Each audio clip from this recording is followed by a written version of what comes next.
My name is Micah, and I'm a pastor. We were using MediaShout, but we now currently use ProPresenter. For more reviews like this, please click below.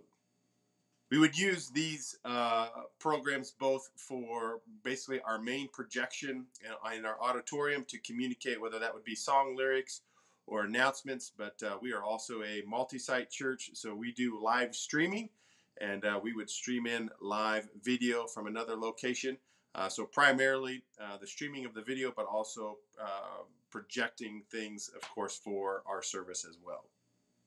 ProPresenter has been best for us because it's volunteer friendly.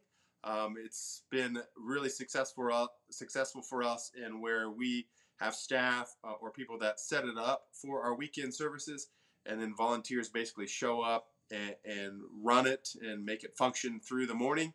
And so it's very volunteer friendly in a sense that it's easy to understand and to operate and not confusing, especially for maybe those that don't have a whole lot of experience running that type of software. MediaShout was best for us probably with lyric projection, being able to use occasionally, whether that would be a still background or some kind of video background. But for us, it worked best displaying lyrics for songs for us as a church during our services. Getting started with MediaShout for us was a little bit of a struggle initially. It tended to seem a little bit more complicated and less user-friendly, especially for our volunteers. Initially, that was kind of a struggle for us.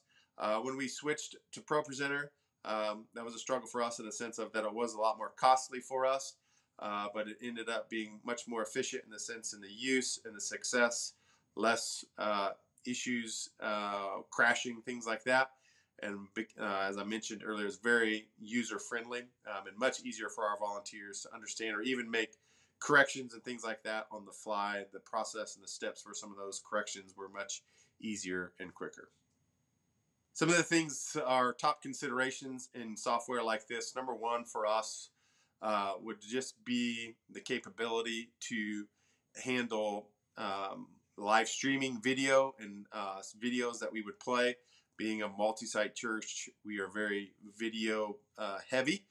So that was the number one thing, in being able to handle and not have random crashes or things like that, but just software that was able to do that well for us. So that was our biggest concern. Number two was the ability of volunteers to be able to function and use it well on a regular basis, where it was simple for them, but yet very effective. And then number three, I'd say, was the cost. We were able to pay a little bit more because we just felt that it gave us better success in how we presented and being able to do that and working with our volunteers on that as well.